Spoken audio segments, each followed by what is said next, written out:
Welcome to the MsSavvyPro Show with Patrice Jackson, a.k.a. MsSavvyPro, where each week we get up close and personal with successful purpose-filled people to reveal their struggles, strategies, and inspiring stories of how they are changing the world one person at a time. Our purpose is to empower you to start where you are, use what you have, and do what you can to pursue your dreams and goals. All right, yes, you heard it on the intro. We are all about empowering you to follow your dreams, reach those goals, and make sure that you are living the life of purpose that you deserve to live. So today we have a special guest on. Anyone who is truly following me knows that I get the privilege of co-hosting a show on Wednesday nights with jerry-royce-live. So we on Wednesday night at 9 o'clock, I call in and we interview indie gospel artists, authors, people that are movers and shakers in their industry, and basically just in the arts, basically. So it's such a privilege because we get to talk to these people who are living their dreams, living their purpose, and it's so awesome hearing their stories and journey. Well, that is all because of jerry-royce-live. Now, he was on the show once before, but we only had a short time to interview him. But this time we got the whole show to interview him, and we're going to hear about some new things he's doing because his media company is awesome. So I'm not even going to read his bio. I'm going to let him tell us who he is. And if you guys have any questions, just make sure you put those questions in the event page on Facebook, and we'll make sure we get Jerry to answer those because I'm quite sure you're going to have some. So we're going to go ahead and introduce him. Hey, Jerry, welcome to the MsSavvyPro Show. What's up, Patrice? I put myself on mute. How you doing? Thank you for having us on your show. So super awesome. So happy that we get to have you on the show just because last time we didn't really get to hear who you really are and all the things you do, and now you got some big things coming up. So I'm so happy that you came on today. Thank you for having us. So tell us a little bit about who you are and how jerry-royce-live became how you became this media mogul. Well, it started as what people say a pipe dream. I actually was managing a small staff of clerks and phone reps. You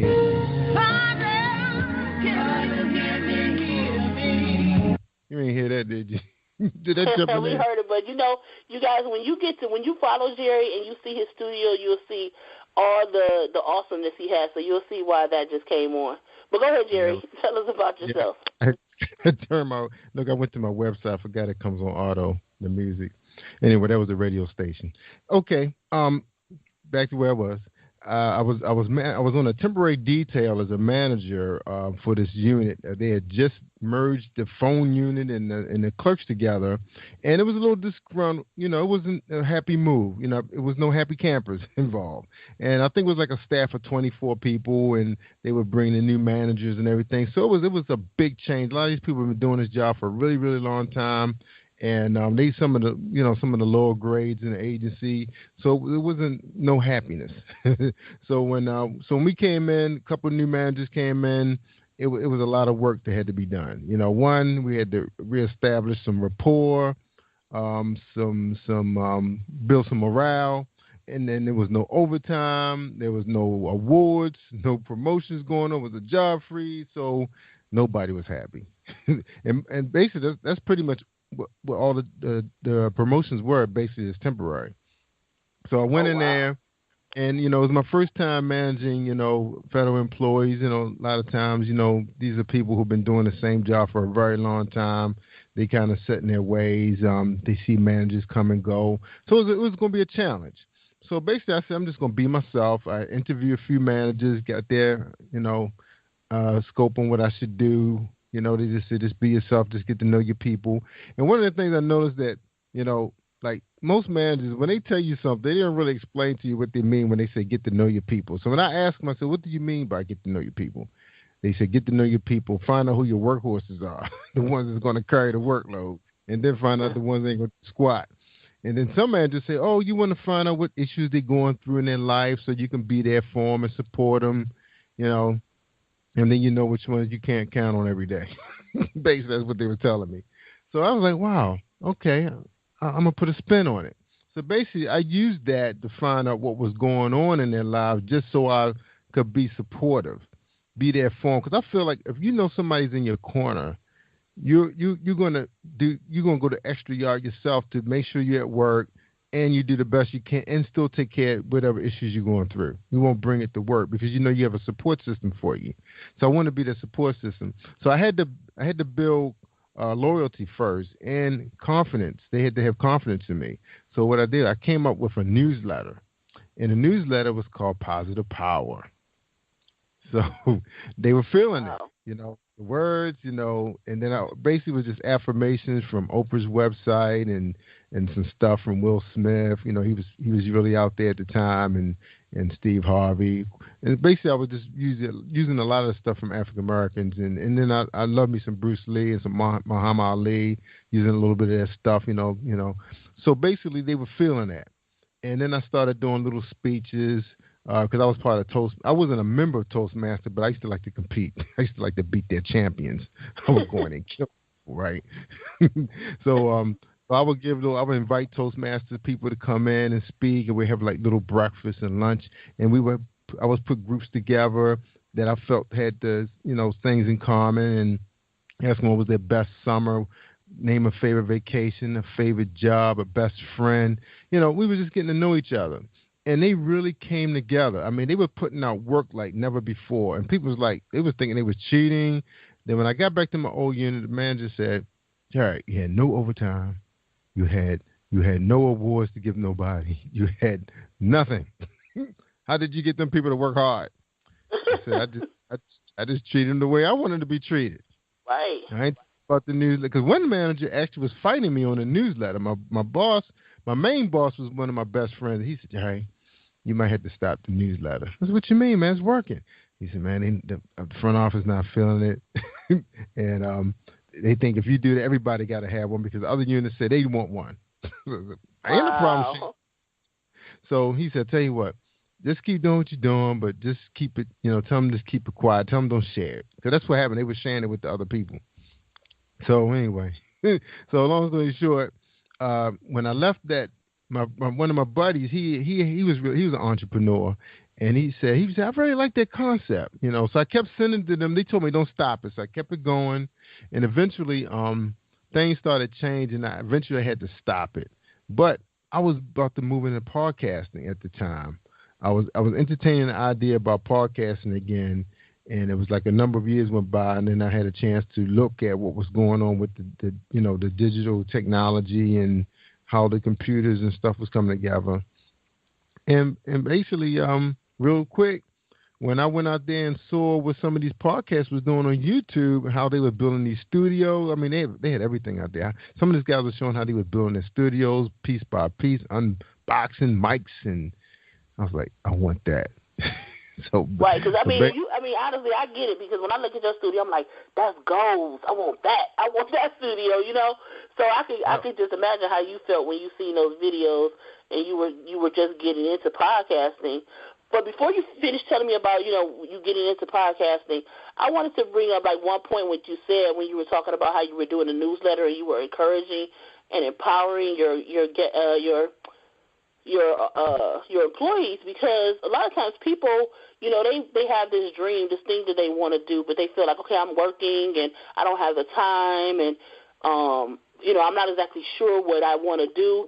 But sometimes you start to realize, and it starts to grow, and seeds are planted when you're in your job. So you're just doing your job to the best of your ability. You never know. Mm-hmm. You may find your purpose through that. Yep. Exactly.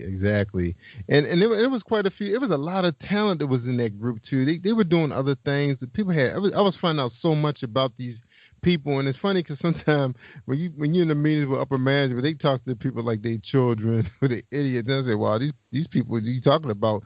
Some of these people are holding like 2 degrees. I had like a girl had a master's in computer science, and I mean, political. I mean, they was like very intelligent people. So I really got to know them, and that was always something I wanted to do, because I remember when I first got started, with many companies, you never really get a chance to sit down with your manager the first day and have a heart to heart. They just anxious just to get you in the system, get you on your desk, get your pencils and paper and stationery together, and get you to work and train. They don't really get to know you to find out how you can be an asset to the agency or even to them. They didn't really find out my skills. They didn't realize I was a graphic designer. I knew a lot about marketing and, take electronics, computers. They didn't know that until later on when they started having like other senior executives coming to the area. And these people were like real seasoned managers. They were basically trying to find the cream of the crop, what they had, because they were looking at, making themselves look good. Sometimes you can't make yourself look good if it's just you. Everybody else around you just watching you. Yeah, you just can't do it. You got to build yourself with other talent, Find the smartest guy out of the group to see what he knows, So, and basically I was asked to lead a automation group, and this group was awesome. It was a shame we didn't get a chance to finish what we were doing because everybody started getting picked up for jobs. They found out how talented these guys were. And we was actually about to computerize, automate a whole lot of the processes that we were doing. Brilliant group. Everybody brought something to the table. So that's when they got a chance to really see what I was about. And so now, you start thinking about your gifts and talent that God bless you with. You start saying, wow, how can I really take this to another level where, no matter what, you're going to get paid the same salary, matter you put them on the map or not, if they want that. Sometimes they don't want that. They like the way they're operating. Sometimes they like to have that mom and pop feel, So, of course, when I really dove into podcasting, and I got a chance to check out what some of them guys were doing out there. I was like, wow, with the Apple phone doing what it's doing, what else was going on at the time? Yeah, the Androids was going to another level. The laptops were becoming more dependable. You remember they were like crashing pieces of junk. They're getting better. Desktops even better. Graphic cards. I mean, especially because everything was starting to be designed around the gamers. So you figure if they all this power them, it's going to run a podcast, simple, So that's now what when we I are. look for a computer, that's what I ask for. I'm like, how good is this for gamers? That's what I ask them because that they have all the things you need to run your podcast and different graphics and stuff like that. Great sound card, video. And I'm sorry because I had a chance to get a real big computer with a big graphic card, but it was an out-of-the-box unit. And the guy was going to sell it to me the same price for a new one, but it wasn't I said, I don't need no big graphic card. Turned out that I do need a big graphics card. So I might end up building a new system eventually because, we get into that once. I know you probably want to lead down where we are now. So basically that's how we got back in the podcast. And I was just basically waiting for everything to catch up with me because I was kind of like basically just recording shows at the time and just upload them to the website because at the time that's what people were doing in 2006 all the way up. They were recording the shows like we do, like what we do, and then they upload it to the website. When people come to the website, they can pick the shows on demand, which was pretty popular. But with you competing against terrestrial radio, it makes it kind of tough. It makes it kind of tough.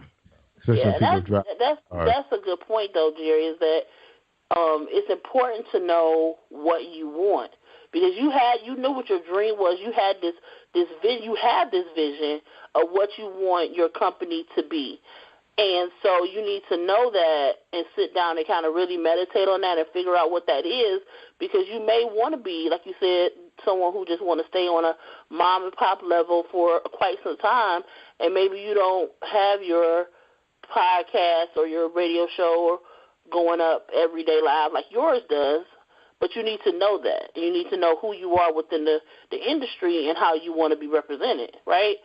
Right, that's right. And see, for me, I was a corporate communications major, and basically all of our instructors were in the industry before. They were journalists, they were behind the camera, like camera operators, or they were speech writers or copy editors, graphic designer, web developer. These people actually worked in, something you get instructed, they never had a job in the industry before. It's like they just teach you from the book. Well, these people, they were the real McCoy, and they were hard. they said, we're going to show you what this industry is like. We learned coding for websites. There was no programs like they are now, drag and drop. That's when I get drag and drop. I was like, this is going to be a brilliant website when I get done. I don't just sit here figuring out the color codes and stuff on my chart. I had to do that no more. And so dealing with those people, that was a really hard major because we had to do graphics, we had to do editing, we had to do camera, photography, page makeup, you name it. It was a tough major. That was hard. But they said it's a hard industry, and it's because some of the instructors we had that were in front of the camera, they had gotten a little older, and they weren't, everything was starting to look into HD, and the networks knew where they were going, so they let a lot of the people go who weren't really, aging well. So they ended up becoming professors and deans of these communication programs. So the one I was with University of Baltimore, great program. They specialize in law, and their law program is like one of the best in the country. But their communication program is outstanding as well, and also the international studies is great too. So that was. They basically told us what was happening. They knew what was happening with the internet. They knew it. They knew where it was going. They knew it was going to be streaming. They was talking about streaming videos and audio back in 2003 when I was attending school. And I was like, wow, this is going to be exciting. So they was kind of preparing us because one of my instructors, he was actually a radio guy.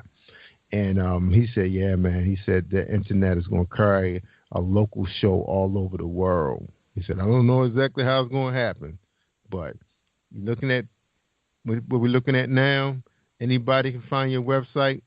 But at that time, most communication traveled through email, if you remember. It had those Yahoo groups. Right. Kind of similar to what Facebook rooms is. And things like that. Right. Yep. Pick your hobby or whatever interests you, and you just become part of that community. Well, that was how I used to carry my first podcast in 2006, was through Yahoo groups. And I had a listening audience over 500,000, mostly overseas. Wow. Overseas.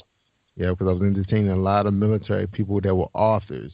And because they couldn't get American radio, they would listen to my show, because it was streaming from the U.S. And basically, it was what they were interested in, authors. I was mostly entertaining poets and authors on the show. So it was a real great show. Yeah, love that show. So, talking about, where, media was then and now, you actually have a legacy of media in your family going from your father to your kids, actually. So tell me how you feel about having that legacy of media and how you feel, where media was then and where media is going in the future. Like, where do you think, what were the good things and the bad things from both sides? Well, my dad, he was an artist, and he came out the military. He ended up going into publishing on the printing side. And then my brother and I started, uncles, aunts, all of us started working for that same medical science journal. And basically, they introduced us to the internet first because they was actually at one time, so they had the publishing company was in Baltimore, but their printing plants was on the Eastern Shore, which was like an hour and a half drive. So they was actually using drivers going back and forth all day, taking tape to the guys over on the other side of the bridge to run the press. So what happened was they figured it was something was coming around with sales guys was coming by talking about this T1 lines. So that was one of the first internet when people, instead of using the phone dial-up, they started using T1 lines. It's like a whole bunch of phone lines wrapped up to one, in which gives you greater speed. So we were able to upload greater file size. So then that's what I was first introduced, because I was actually working in the data room, the computer room, and we was actually responsible for processing the pages for the books, especially blue lines, like last minute corrections and stuff like that. Shoot camera. So I saw the internet real early, especially because we were dealing with cancer research books, and a lot of times the scientists would send stuff in last minute, say, hey, we got to change, can you cut this in? And they would communicate with us through this system called Internet 2. There's actually two internets, one called Internet 1, which we all on. They got Internet 2, which is used for research and technology and stuff like that. So I got a chance to learn about it real early while I was in school. But what I saw that was so powerful about media and for us is my brother and I, we used to be in television. We actually was on a dance show that was in D.C., and then I got picked up to help with a prototype music video show. It was kind of like, I think this guy actually was like, MTV was around then, but BET I don't think was out then. Or maybe it was on his way. Yeah, it was on his way, I believe.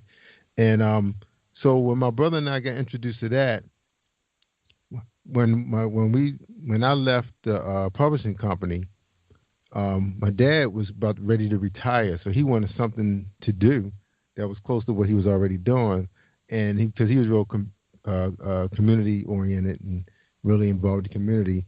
I had a project that was due for school, and it was a cover. We had to do a magazine cover. So I got an A+ on the project, and my brother helped me with the name of it and everything. And I showed it to my parents, and they were like really impressed with that. They were like, "Wow, this is really nice." My dad said, "Wow, this would be great. I always wanted to start a business with you guys." One time he was looking at going into electronics. We ain't feel like carrying no TVs and fixing no VCRs. So him and his buddy did that. So when they relocated, my father got out of that business, and he was looking for something else. And this is when this kind of fell out the sky. My mom invested in it, and my dad, he handled all the sales. He was really popular in the community, so he had no problems having a lot of the big nonprofit organizations buy like 4-page ads. And we had a lot of the businesses that were in flea markets and stuff. They were buying ads from us, so the magazine was actually, making money. It was doing well. I was using the internet for writers. Writers were submitting articles through the internet. We had models.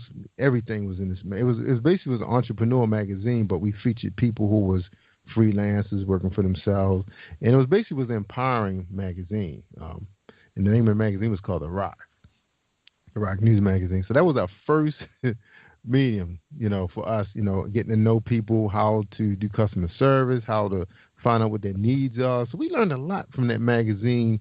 But then what happened was a friend asked me. She said, Jerry, since you guys publishing this magazine, why don't you help me with my poetry book? I said, I don't do that. She said, yes, you do. You was working for the printing company, the publisher. I said, I know. I just, I was doing jackets and stuff like that and, first line, whatever, camera work. So I understand how to do page makeup. So she taught me into it. So that was our first book that we published. And next thing you know, more and more people was coming to us. And eventually it became more of our business than the newspaper was. We actually had to stop doing the newspaper and start trying to get these people books out.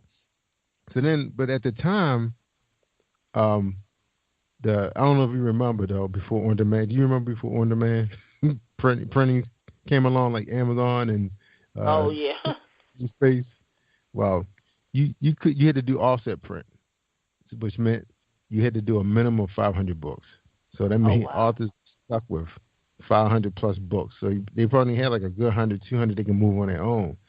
So that kind of moved us in the market, and they want to know how can we, once we get past giving our own little parties, what am I going to do with the rest of these books, Jerry? After I paid you all this money, now I got all these books. Well, that's when MySpace was out there, and that was one of the first social medias, right? And people was connecting. But the only problem is this sucker carried too many viruses. It was shutting people's networks down. But I was able to use my website as to carry podcasts, because there were some out there that was doing the same thing, but they were very expensive. They were like $30,000 to have your own show, and they were actually put you in a time slot, even though I don't even think they were live. They was just taped. They were just dropping in that timeline, and you would listen to that show. But they wanted $30,000. Mostly it was athletes, people with PhDs, like your Dr. Phil's and all that were on there. And I think that it was called American Radio or something like that. There was a few of those. So that was how we got started. And our first media was the newspaper. That's what got us started and pushed us into podcasting, because the people needed help with getting the word out about what they were doing. Yeah. Wow. Well, and now here today, 2018, you are at a total different place. You're not. I mean, you are helping authors. You're helping indie gospel artists. You're helping people out there in the community trying to change their community. Just so array of people who are just like, I'm trying to do what I can from where I am. And you have a lot of things coming up that support your mission. So what we're going to do, we're going to take a quick break, and then we're going to come back from the break, and I want you to tell us a lot about the documentaries and your movie that you just released, and some of the other projects that you're working on when we come back. All right. You may. All right, you guys. Yes, we are talking to Jerry Royce live. Yes, you guys, and he is going to come back and tell us all about what he's doing. But we're going to take a quick break, and we're going to listen to "Last Chance" by one of our previous guests, John E. Ross.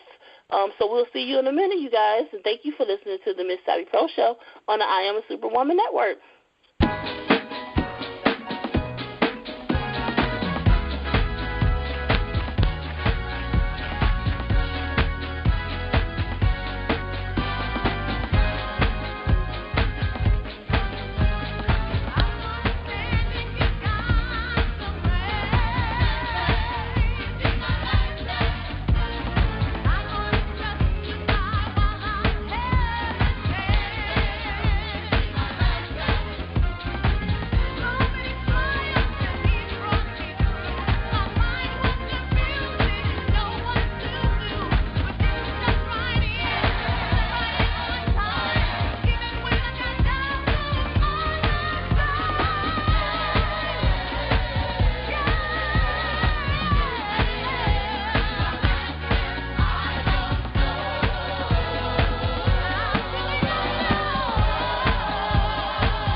My name is Patrice Eagleman, and I believe purpose matters.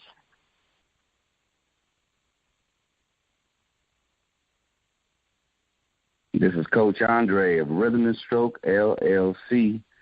I believe purpose matters. All right, you guys, yes. So that was Coach Andre from Rhythm and Stroke, and we had Teresa from doTERRA. Yes, they were two people that were involved in the Purpose Matters project, and the book has released. Yes, it released in February of 2018.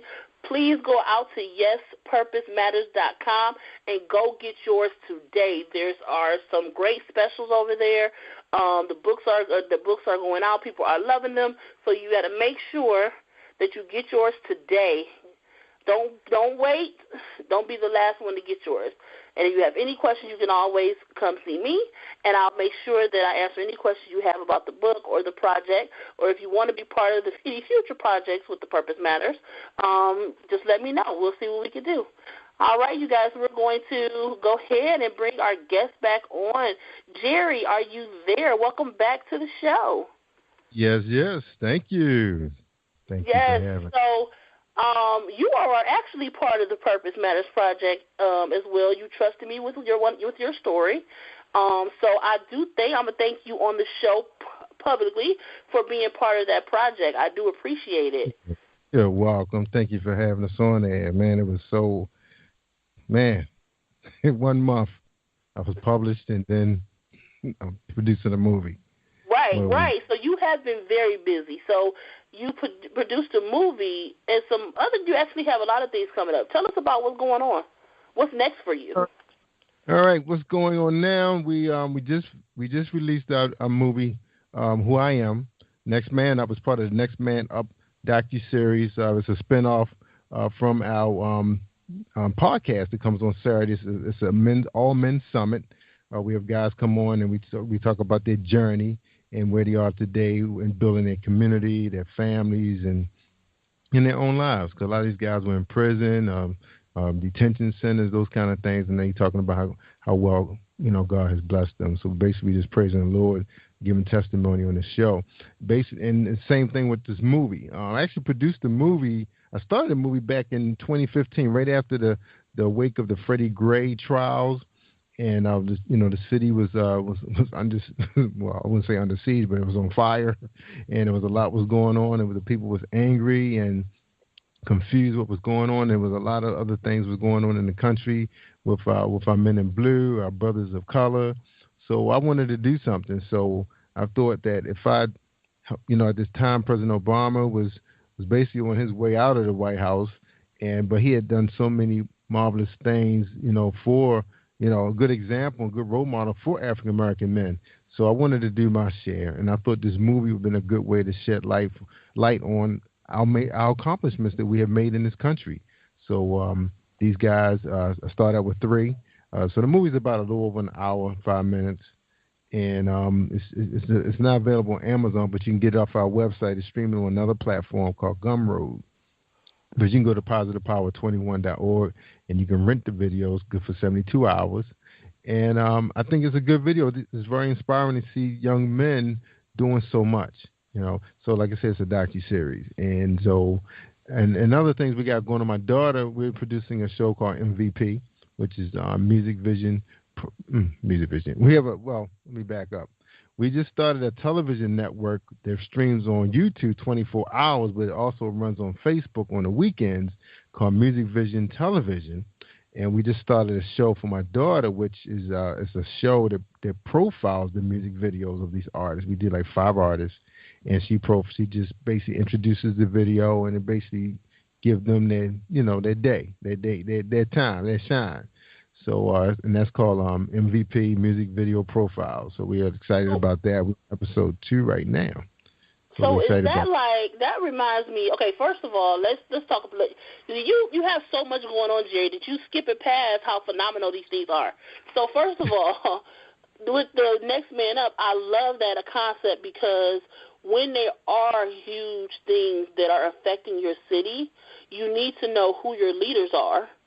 That's right. So you know who to go to help you answer those questions that you have. Why are these things happening? What can I do to change these things, right? So it's important that you have documentaries like that you are, investing your skills and your company into these brothers who are leaders in their community, and they're changing the way people look at the way the media tries to show African American leaders and men in the world, really. So that's a phenomenal that you have that. You guys we'll make sure we have the link in the event page for you to go get that and rent that and see how good that video is. And then too, with your daughter, that concept sounds. It really reminds me of back in the day, BET, Donnie Simpson, and how they did the show and how they would kind of, break down the video and kind of host it. Is it something like that? Yeah, she's new at it right now, so I'm not putting a lot of pressure. We kind of coaching her through it. She models, so she looks good in front of the camera. She's very photogenic. She loves the big hair and the makeup, and she's not like overly fabulous when it comes to clothes, but she likes jackets and stuff. So we kind of like starting her slow. So we just keeping it.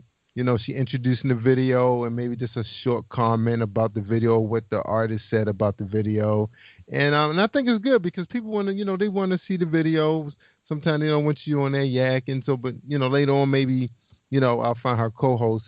But we only have her through August because she's gonna be starting college in August. So she'll be leaving. So we're gonna try to get as many episodes as we can in.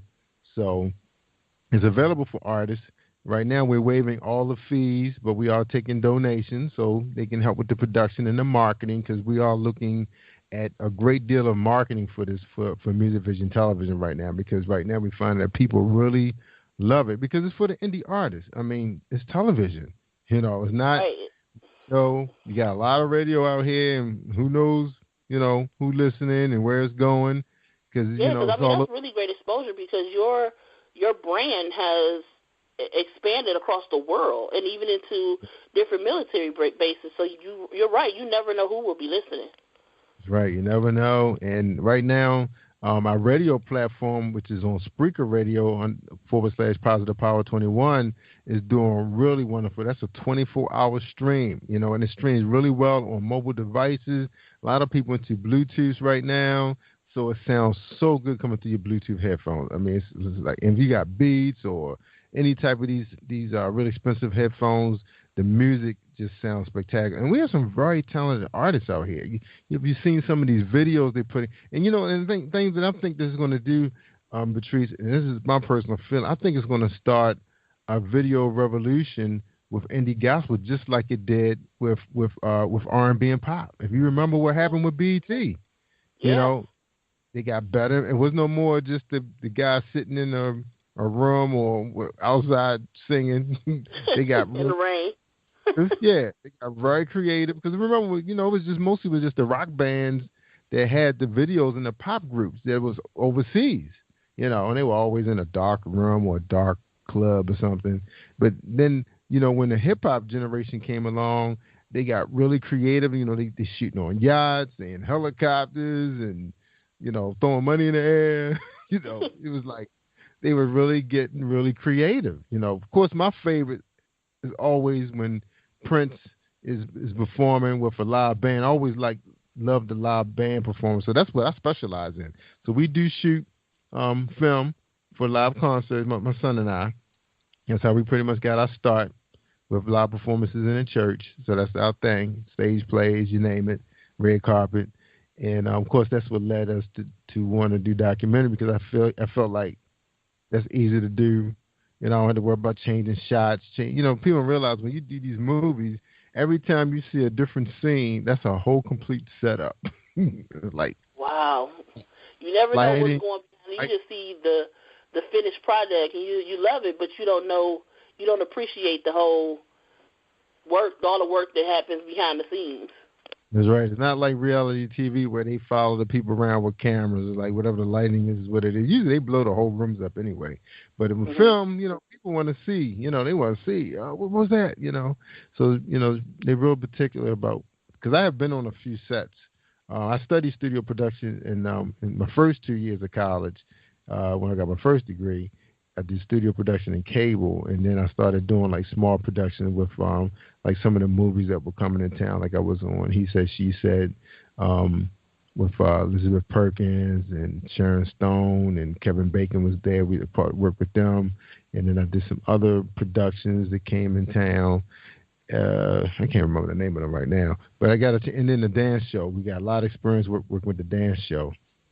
We did a lot of those shows, so I got a chance to learn about stage lighting and all that kind of stuff. So I got a lot of hands-on experience. So with HD, it's a little bit more easier. The light's not as hot, and the camera's a little bit more easy to deal with because they're not as heavy, So I love it, and the technology has really. It's just remarkable where it is right now. One time you had to have $100,000 to have this type of quality, with a camera. Actually, $10,000 minimum, to get anywhere close to what we are now. Now, $4,500, you got a great camera, super great camera. Yeah. That's a good point, though, Jerry, is that sometimes when you have a vision, you think like, oh, it could never happen because I need all this money to make it happen, or, you need these particular resources. But if you have an idea, it's just best to just keep working on it from where you are as much as you can, and then you never know what will change in the world or in your circumstances that would allow you to be able to live the dream and live your purpose out. Right. Study. I always advise people, now that the equipment is getting to be more affordable, because like I have all kinds of different light. And one time it was hard to get decent lighting without spending $300-400 on lighting. I was studying lighting, and I said, oh, now I know what I need. But wow, look at the price of those things. Now the lighting is starting to become a little bit more, because the light bulbs are changing, and it's starting to be more affordable for the manufacturers. They're able to produce these lighting kits like really cheap now. Of course, they're not as strong and durable as your real expensive kits, but as long as you're not moving them around and they just staying in one place, great. Because I have like two studios that I work out, and I don't move anything. Each room has its own lighting. If I go out, I usually take my big lights because I'm not sure what we're going to face, but they hot. I think these really big lights, they small, but they give off a big light, and because I never know what kind of room we're going to be dealing with. So it's starting to become more affordable, and I think if a person, especially the independent guys, filmmakers coming out right now, you got a lot of streaming services now that enable you to be able to, like years ago, I'll be listening to some of these guys too, Patrice, when they talk about their films. They say they know it's not their best film. It may not be the blockbuster. It may not even be seen, but it's the first film. And that's how, look at this one. This film, Who I Am, is my first film. I didn't know a lot. I was experimenting with lighting. I knew what I wanted it to look like. But I realize now that I could do a lot of it in pre-production. Where, of course, you try to do the best you can in post, but I was trying to get it to look the way I wanted it to look in the final version, which is a mistake. You should always try to light up people as much as you can, then make the adjustment in post. When you're almost done.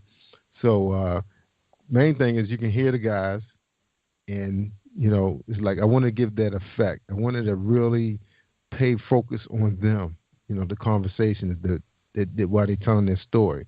Now, after being a podcaster for as long as I have been now, because when I did that, it was in 2015, we were really just getting off the ground with the podcast.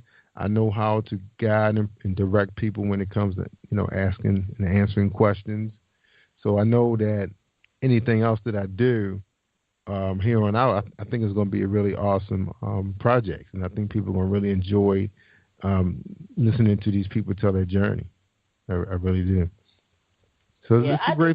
I look forward to, seeing all the things that you do. Everything a lot of stuff you do is like different. At least for me, it's like different. It's off the cuff. It's out of the box. And I think that it's good because a lot of times people follow the trend, which is okay because if it works for you. But sometimes we need the person to set the trends, and it seems like you feel comfortable in that role. And so I just wish you many blessings on while you're in that role and you're doing the things that you're doing. Yeah, thank you so much. I mean, I'm really enjoying. I mean, it's a great. I mean, one of the main things is that it's a great cast. You know, I was listening to. I was listening to a lot of Wayne Dwyer. I don't know if a lot of people remember him. He passed this, I think, last year. He was in his 80s, and this guy came from a real hard life. You know, he had a father that beat up his mom, and I think his mom was an alcoholic too, and you know, he had siblings, and he went on to become a millionaire. I mean, this guy grew up in foster homes, group homes, and everything. And one of the things he said, you can't do it alone. God didn't put you here to do this alone. He got people here waiting to help you, and you need to help other people. You know, basically, you know, that's how you find your purpose. And you look at our podcast, we got we have the greatest podcasters on earth. I mean, these people don't worry about competing and being competitive against other stations. They just come in and do their thing. You know, they just be who they are. And when we get together, it's like a reunion. I mean, we laugh, we have fun. We're always trying to find ways to get better. You know, sometimes awards don't even really mean anything to us. We just want to, you know, give. And these are giving people. You know, nobody ever asks for a red cent to podcast. They just waiting for that day. We say, hey man, hey, this thing is in the black, y'all. Hey, you know, let's start dealing out some stipends. You know, that's my goal. You know, to reward these podcasters. And the thing about the biggest reward is that people are enjoying the shows. People are listening to the shows, and they comment on the shows. And we got people who are regulars. You know, and we're building on that. So you know, that's what's so exciting about. And then they're watching Positive Power go to different levels. You know, with the films that's come, because we got a big film that's coming out is going to be, you know, Living with Dirty Diana. Then we got more docuseries on Who I Am. We're going to be pushing out. People asking me for T-shirts now. We just struck a deal with Ngara to help, you know, put out some T-shirts for Positive Power and the films. So, you know, and then I have management. We're talking about putting on big concert series in a big television studio. I'm talking about like that boy up like the Grammys. You know, the artists gonna be involved with something they've never been involved in. This thing is gonna be like on a level like you. Of course, you got your Dr. Bobby Jones out there and people on his showcase and everything who make it to that level. But you know, shoot, we're gonna be lighting this thing up, man. They're gonna see something special. I work with some Emmy award-winning crew members at the television station. So this is the kind of stuff that we're lining up. We're actually talking to two groups of artists with, you know, for showcases. We're looking at one for the summer, and we're going to be looking for another one that's in the late fall, moving into Christmas. So we're really excited about that. And, you know, they calling it concert series because they actually going to be traveling to other cities. But when they come here, this thing is going to be taped for television. Of course, I'm gonna tell you, Patrice. You know, you and I talk all the time. I had no idea where God pulled Music Vision. Paul and I actually was working on a video concept show where we introduced videos. You know, profile them on the show on Quiet Storm. But then we started running into some hardware issues, so I stopped it. But it was more software. I didn't realize it was a software conflict, I had some corrupted files that I had to fix. So now I'm able to run YouTube 24/7, and at the same time I'm running on Facebook on the weekends. And now I'm studying a lot more about the marketing of Facebook. You know, Facebook is like a matrix, man. It's a world within itself, and they give you all the tools to become successful. But a lot of us don't really understand it. You know, we still trying to entertain the whole globe. You can't do that. You don't have enough money. Just to me, I say you find a city or a township that you want to do business in, market, just show your program there first. Of course, all of my podcasters are from all over this country, this great country, but my station is located in Maryland. So now it's just up to me to say, okay, you know, who's going to be interested in this programming that we introduce. So when these artists come to town, we can fill a small theater, you know, have a live show in front of a live audience. You know what I'm saying? So that's my goal too. And the thing about I don't have to do all the work because there's people who have a number of artists, you know, and all they got to do is just sign a contract and put that deposit down, and they got a show, a spectacular show. They know what their artists can do. We hear them all the time. I think, in my opinion, I think some of the artists going to get to a point where doing showcases, it's not even fun anymore. They're spending unnecessary money. You know, they walking away. Say, oh, wow, show is over. What did I get from that? You know, so what I entertained in front of a couple of radio people. They would have heard me anyway, you know. So I think I've been talking to a few of them, and that's what they're saying. You know, they feel like they should be on a bigger stage than that now. Positive Power can do that. You know, we can give them that BET, that VH1. We can give them that, and I think that's what Music Vision can entertain a lot of people. It just depends on where we want it to go. You can choose where you want it to go. You don't have to wait for the audience. You can pick them. You know, you have to wait for them to pick you. So that's what's so exciting about this internet. Amen. Well, you know what, Jerry? I thank you for coming on the show. And one of the things that I have learned from you and working with you was a couple of things. One, I've met some awesome people and heard some very inspiring and empowering stories. But what I've learned from you, too, is to think big and don't fear just trying it, and nurture your community. I think you nurture your community both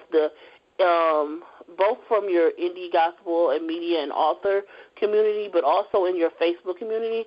I see you nurture those people and invest in those people a lot, and I've learned that along the way. So I thank you for sharing your podcast with me and allowing me to be one of the co-hosts. It's been a great journey. So I thank you for that and also for coming on the show. Yeah, you're welcome, and thank you so much for helping us on Wednesday nights. I mean, people always saying you're one of the best interviews. You got the best questions, so we learn from you too. It was like you really got to study your craft and research your people. You just can't just go out there and wing it all the time. It's like the Batman method. But I appreciate you. Definitely a great co-host, and we got great chemistry on the show, and I think that's important to artists when they come up. Because you hear artists that tell you sometimes, oh yeah, they was about themselves, and something. I mean, I've been on the interview where the co-host, the host talked about themselves and played all their music on the show. It was like, I've been sitting here for 2 hours, and I think I talked 15 minutes, and they don't know anything about me at all, So. I appreciate this platform, and thank you for giving me 1 hour. It was awesome. Well, I'm glad that you were able to come on. Please tell us where we can find you, find your information. We'll make sure we put it in the event page, but I also like for you to say it too, just in case someone can't get it from Facebook. Amen. Definitely, everything happens. Of course, everybody, social media, but I'm not even going to throw out all them handles. Make it easy for you. Just go out to PositivePower21.org. PositivePower21.org.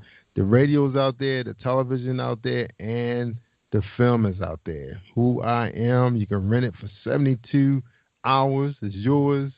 And help support us, y'all. It's gonna be. Of course, that was my first film.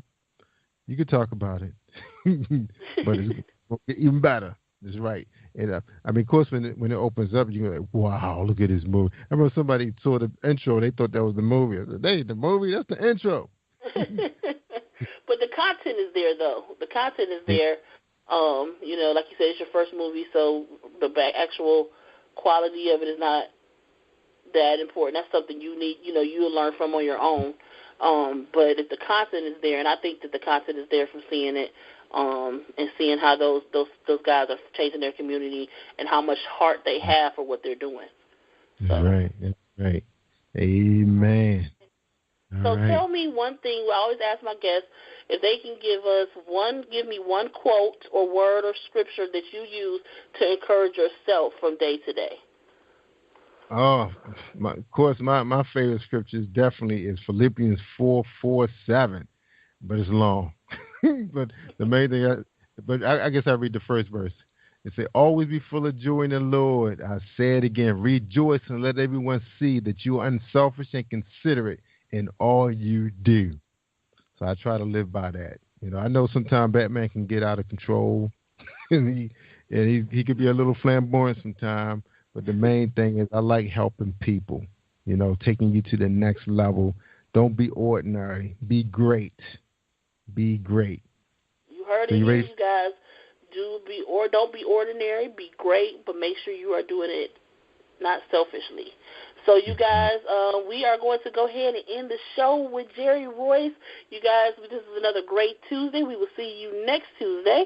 And I thank you for listening to the Ms. Savvy Pro Show on the I Am a Superwoman Network. Bye, you guys.